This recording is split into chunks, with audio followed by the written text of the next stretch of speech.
Medo, horror, terror, mistério. São elementos de uma literatura segmentada que usa o suspense como a principal característica. O Iluminuras de hoje vai falar sobre as peculiaridades desse estilo literário. Você vai conhecer as principais semelhanças e diferenças entre o terror, o suspense, a literatura policial. Os meus convidados, os autores Roberto Klotz e Marcelo Araújo. Minhas obras, elas têm muitas referências, enfim, tem referência de cinema, mas tem referência também do folclore, das histórias de Casa Assombrada, o Saci, a Mula Sem Cabeça, o Curupira, o Caipora. É um suspense.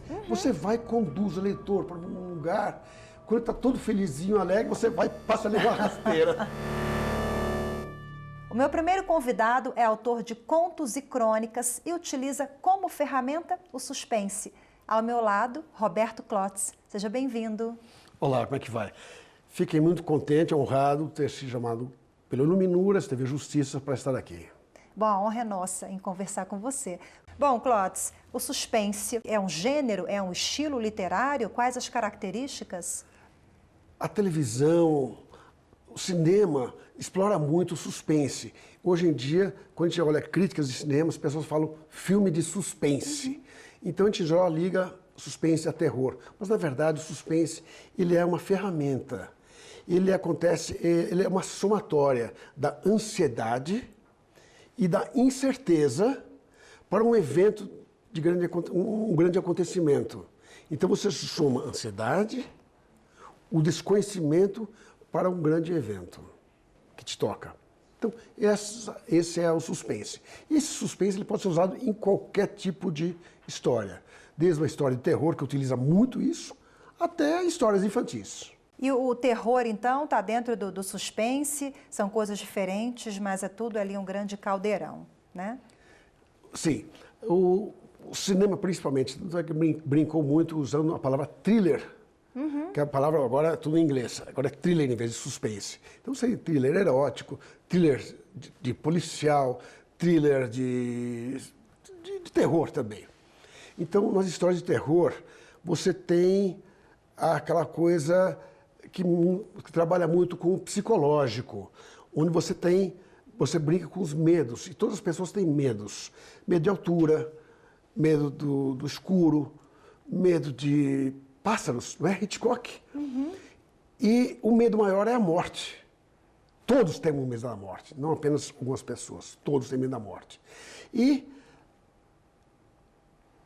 queremos fugir da morte. Fugir da morte que você cria personagens. Múmias, lobisomens, Dráculas, vampiros e outros 1000 demônios. Então isso facilita essa busca para o suspense.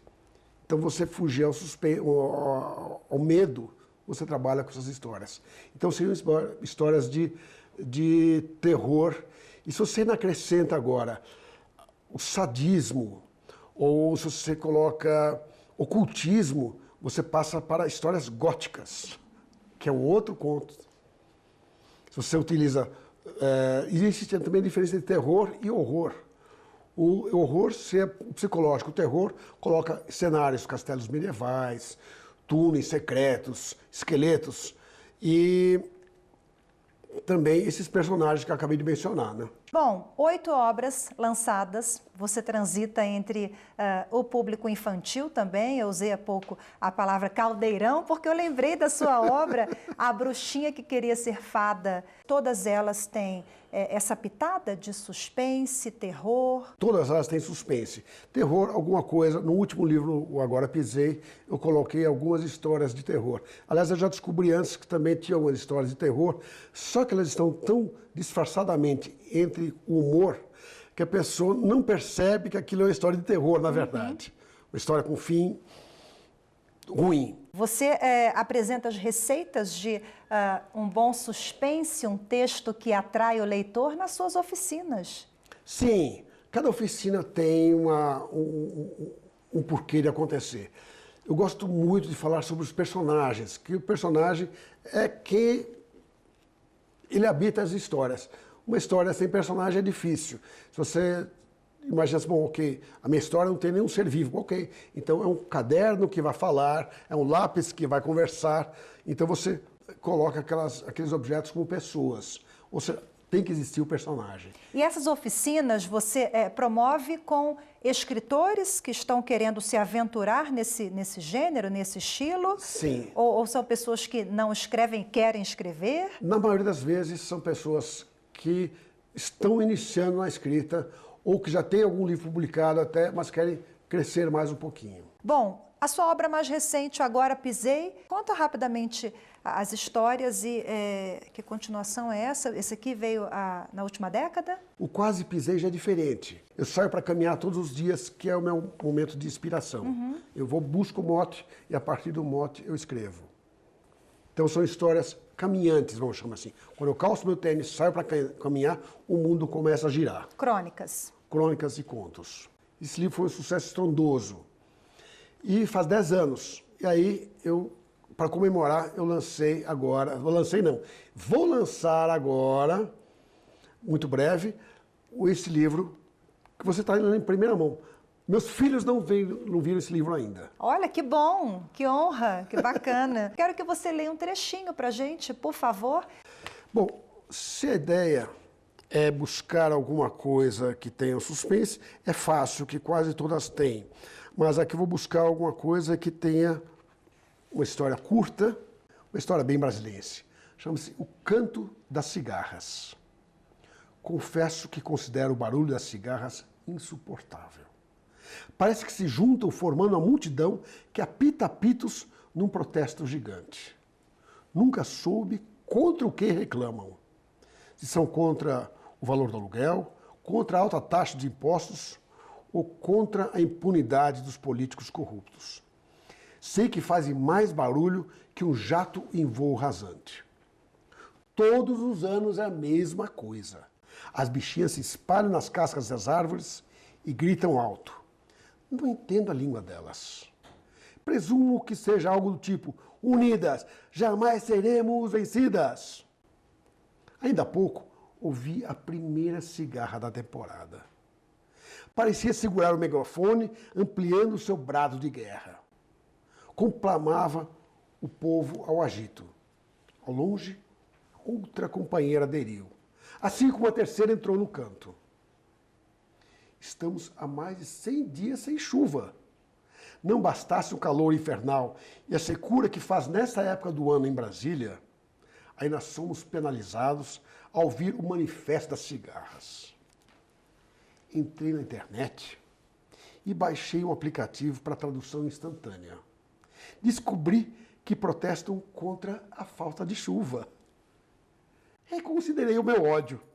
Peguei um apito, uma panela, uma colher de pau e abracei um tronco junto com as militantes. Muito bom. Ou seja, procurando fazer o suspense. Você vai... onde é que esse cara vai chegar? Onde é que esse cara vai chegar? É justamente isso que atrai o leitor, né? Exato. Então, é um suspense. Você vai, conduz o leitor para um lugar... Quando está todo felizinho, alegre, você vai passa a levar rasteira. Eu me divirto muito fazendo isso. Você trouxe também Manual do Escritor e Sim. Desafio dos Escritores DF. Me conta um pouquinho. Desafio porque publicar livro no Brasil é muito difícil. Nossa, nem me conte, nem me conte. Nem me conte, esse livro agora... Foi difícil. independente? Todos eles. Só o primeiro que não foi. Isso foi um projeto da Secretaria de Cultura do GDF, que eu escrevi. Que é o governo aqui do Distrito Federal. Isto. Em que eu coloquei um projeto que as pessoas deveriam escrever um conto semanal. Esses contos seriam avaliados por uma banca de jurados e tivemos coisa de 150 inscrições. Nós selecionamos e ficaram só 20 para a parte final.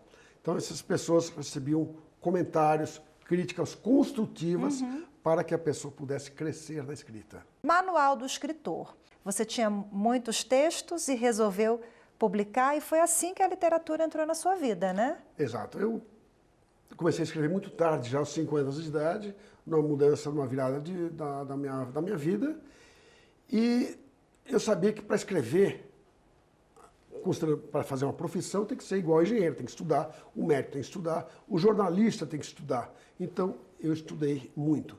Só que com a vantagem de que eu sabia onde que eu queria chegar.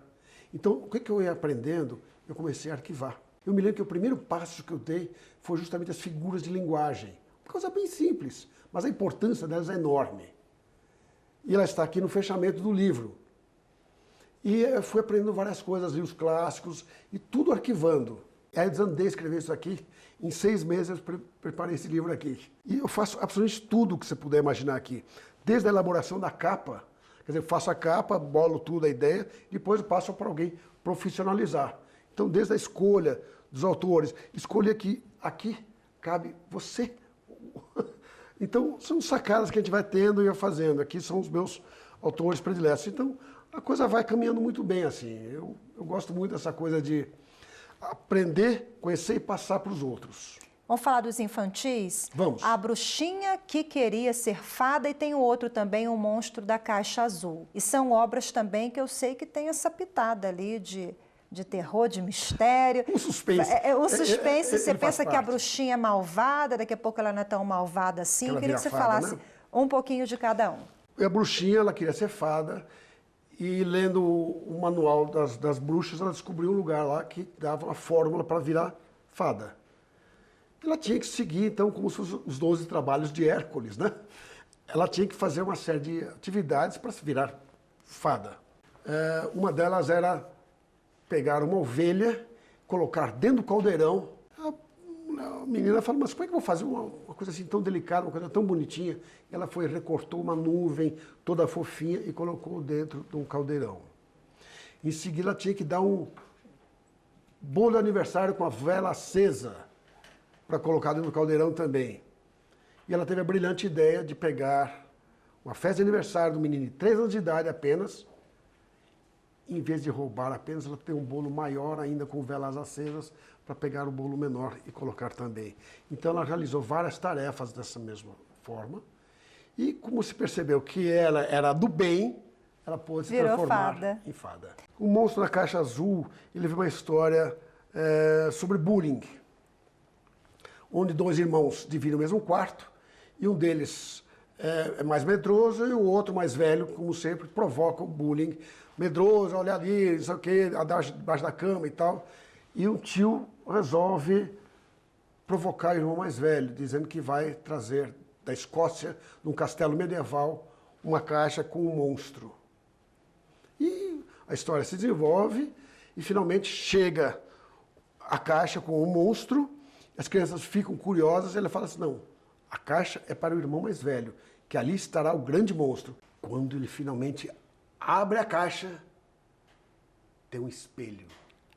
O monstro é quem faz o bullying.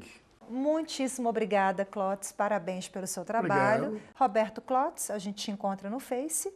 Isto. E o e-mail robertoclotes@gmail.com. Isso. Maravilha, obrigada mais uma vez. Parabéns pelo seu trabalho e até a próxima. Foi bom, foi legal. A gente faz agora uma breve pausa e depois, no intervalo, a conversa é com o jornalista e escritor Marcelo Araújo. Até já.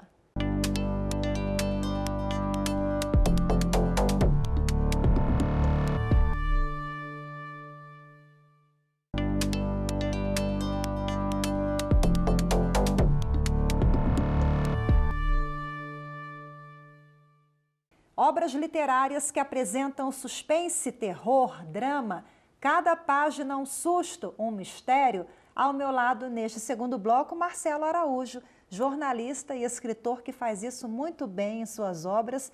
Tem dezenas de livros com essa pitada de terror e mistério, suspense, né, Marcelo?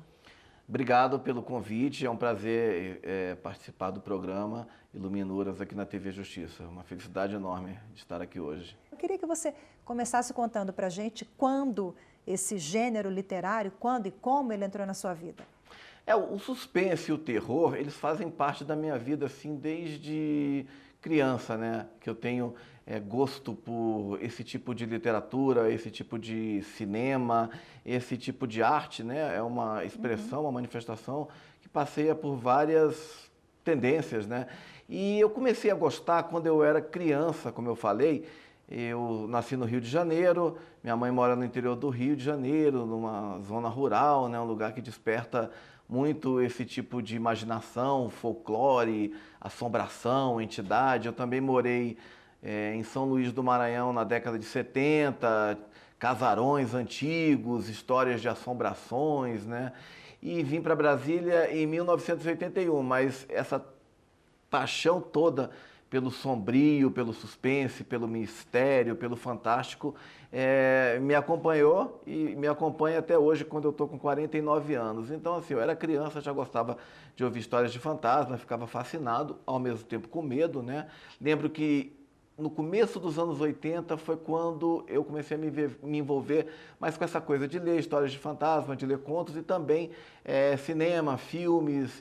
Em 1980, precisamente no ano de 1980, a Rede Globo tinha no programa Fantástico um quadro que chamava Incrível, Fantástico, Extraordinário, que eram encenações supostamente reais, né, baseadas em relatos verídicos de pessoas que tinham vivido acontecimentos extraordinários. Inclusive, essas pessoas apareciam nesse quadro, contando, que depois era encenado por artistas de televisão, como, por exemplo, Maite Proença, Sebastião Vasconcelos, várias pessoas.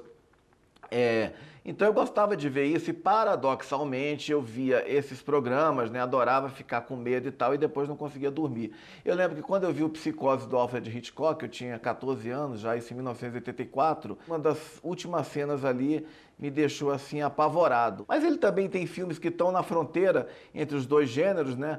O suspense como emoção, mas também um suspense como um gênero cinematográfico. Mas também tem o Psicose e os Pássaros, que são filmes mais propriamente ditos de terror, e tem os filmes mais clássicos de suspense, de mistério, que fazem fronteira também com a literatura policial. Então eu comecei a ler ainda, ver os filmes clássicos e os filmes novos de terror, e também a ler os grandes escritores dos gêneros, como Edgar Allan Poe, um escritor norte-americano que é um dos mestres, né, dessa área. Um dos nomes fundamentais, né, o Bram Stoker, criador do Drácula, a Mary Shelley, criadora do Frankenstein, né, do Monstro de Frankenstein, e outros escritores assim que às vezes não são tão badalados, mas são muito bons, como o Ambrose Bierce, o Algernon Blackwood, o próprio Daniel Defoe, que foi o criador do Robinson Crusoe, né? Mas também escreveu histórias de fantasma. Ele tem um livro, acho que aquela editora LPM Pocket, só de histórias de fantasma. Escritores contemporâneos também, Stephen King, o Clive Barker e muitos outros. O terror também está presente nas histórias em quadrinhos, né? Tem histórias de terror, os famosos mangás japoneses, né? Meu universo passeia por um monte de coisa. Eu tenho influência na minha literatura de cinema, de música, de televisão, e da literatura que eu leio e, claro, da vida, né? A vida que a gente vive, as pessoas com as quais a gente se relaciona, as viagens, as experiências, tudo isso nos inspira a criar, né? E essas histórias lá do interior, né, da Mula Sem Cabeça, ou a Loura, não sei de onde. Loura do banheiro, né?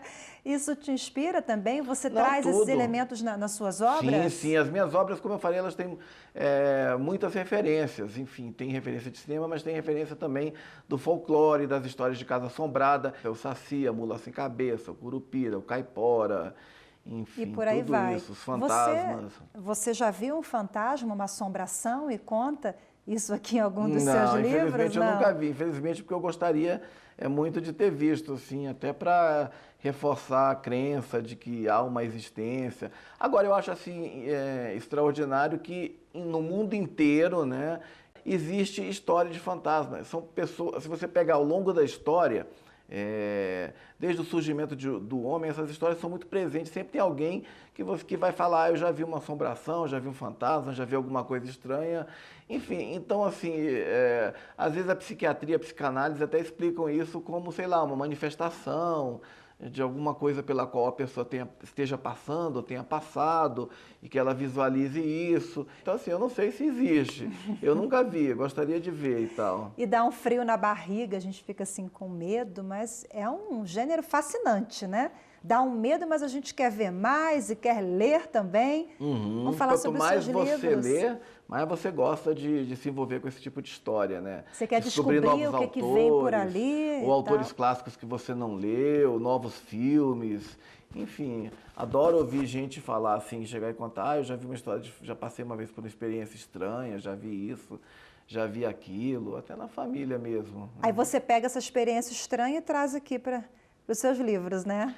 A inspiração para os meus livros é a mais diversificada possível. Às vezes algum relato que eu vi, que eu achei interessante, claro, eu vou transformar aquilo, enfim. Mas também coisas que vêm da minha própria imaginação. Sabe o que é uma fonte muito interessante de inspiração? Não é a única, mas é uma fonte muito interessante, sonhos. Então eu tenho verdadeiros pesadelos, que as pessoas chamam de pesadelos, histórias com fantasmas, com psicopatas, com demônios, com monstros. E às vezes eu acordo no meio da noite, pego aquela ideia, escrevo, e alguns contos que eu, inclusive, já publiquei, outros inéditos, que ainda não foram publicados, saíram a partir de sonhos. Exatamente não igual a como foi aquilo, até porque quando você acorda, você não lembra assim de forma tão precisa, mas os sonhos inspiraram. E uma vez, isso em 2007 também, eu li um livro francês chamado Le Rêve, O Sonho, que falava de experiências, e nesse livro ele sugeria fazer um diário, os autores, né, do livro sugeriam fazer um diário dos sonhos, um jornal dos sonhos, que seriam anotações. E eu comecei a anotar sonhos que eu tinha, uns mais surreais, uns mais de horror, enfim, diversos tipos de sonhos, e alguns serviram de inspiração para criar, servem como matéria-prima, né? Inclusive até brinco porque as pessoas falam, ai, acordei assustado, sonhei com fantasma, com demônio. Eu falo, não, isso para mim não é um pesadelo. Eu gosto de ter esse tipo de sonho, gosto de sonhar com histórias de terror, porque alguns são muito cinematográficos, inclusive, é preciso. Você sente as pessoas, imagens, sons, música. Pesadelo para mim, sei lá, é sonhar que eu bati o carro, isso é um pesadelo. Tem uma conta atrasada, muito presente no pesadelo real, né? Fantasma não, é uma fantasma de diversão. Qual foi o seu primeiro livro? Meu primeiro livro se chama Não Abra, Contos de Terror, foi lançado em 2009, vai fazer Nós temos 11 ele anos. aqui? Tenho ele aqui, esse livro, essa é a segunda edição, que inclusive vem com um conto bônus, porque a primeira esgotou e aí a editora, na época, a Tesauros, editora pela qual lancei meus 4 primeiros livros, né, em parceria, publicou essa segunda edição. Por que Não Abra? 11 contos. Não Vai ser Abra, um fantasma aqui? Não Abra é o nome de um conto que justamente brinca muito com essa questão do suspense, né, do que está por vir, né, do que pode acontecer, do acontecimento fantástico.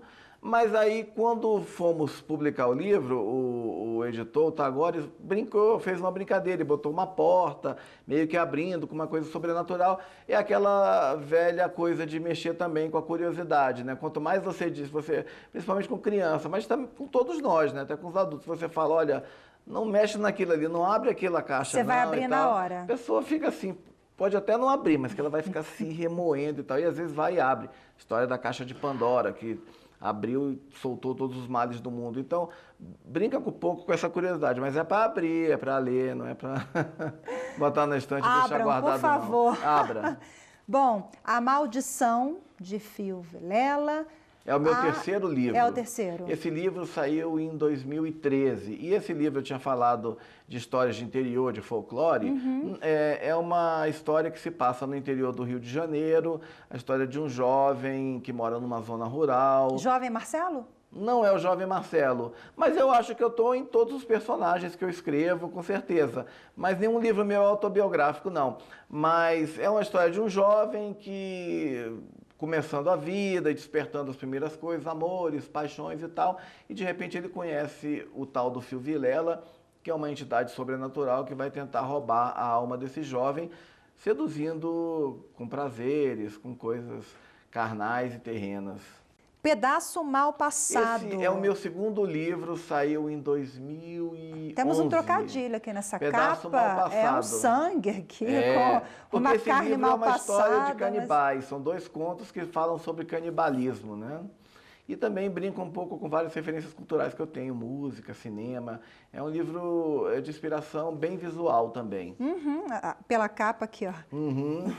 É um livro Fica essa história, fala... né? A carne mal passada. A carne mal passada, sangue. brinca com um hábito que... Hoje eu já estou mais velho, eu procuro até comer menos carne, mas nessa época eu adorava, era bem carnívoro e tal, então um uma referência também com churrascarias, com essa brincadeira. O sangue é um elemento também presente, né? O sangue é um elemento presente, mas não essencial. Eu acho que você pode... isso foi até uma coisa que a gente falou muito do cinema nos anos 80, de terror, e acho que ficou banalizado uma determinada época, essa coisa de filmes de psicopata, de sangue, de não sei o quê. Que tem que ter sangue. Que é muito mais violência do que terror, do que medo. Gera muito mais... Enfim, tem gente que tem medo. Mas mesmo assim, eu acho que tem uns filmes clássicos que fazem uma coisa boa, visual, interessante, com essa coisa do sangue. O melhor deles, para mim, é o Massacre da Serra Elétrica. Então, esse eu acho que é um filme bem feito com essa estética do canibal, do psicopata. Casa dos Sonhos. Casa dos Sonhos não é bem um livro de terror, mas tem suspense. Tem, sobretudo, muita música. Esse é um livro que eu lancei há 4 anos, foi o último livro que eu publiquei. Eu peguei vários contos meus e vi que tinha vários contos, que não foi intencional, que tinham alguma relação com a música. Então eu reuni alguns desses contos, e são contos ou que são inspirados por uma música, ou que tem um elemento da música dentro dele. Vamos rapidinho aqui para a gente finalizar. Testinha de Gabá. Testinha de Gabá foi um livro que eu lancei em 2014, eu acho.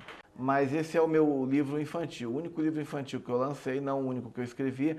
Mas foi uma experiência bem proveitosa, porque eu, além de escrever, eu fiz as ilustrações do livro, eu desenhei. Eu não sou desenhista profissional, né? Mas eu comecei a ter umas ideias e fui desenhando. E quando eu vi, eu já estava desenhando, falei, não, agora eu vou até o fim. Eu não tinha condições de pagar um ilustrador, então eu acabei escrevendo a história e desenhando. E a coisa foi nascendo junto, desenho e histórias. Suspense?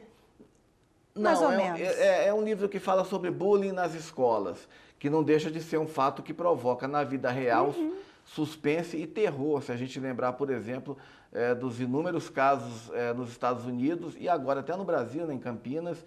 Provocado e no Rio de Janeiro, histórias de horror real provocadas por pessoas que alegam ter sofrido bullying, e procuro dar um desenlace, não de terror, mas um desenlace feliz, em que o personagem, por meio da arte, por meio da música, novamente, consegue dar a volta por cima e até convencer os colegas de que fazer bullying com um coleguinha não é uma coisa legal. Que bom, com essa mensagem positiva, eu agradeço mais uma vez a sua participação. Olha, eu que agradeço a oportunidade de estar aqui, de falar do meu trabalho, dos meus livros. Muito obrigado. E obrigada a você também, que acompanhou mais esta edição. Lembrando que você pode rever pela internet, é só acessar youtube.com/TV Justiça Oficial. Tchau, tchau.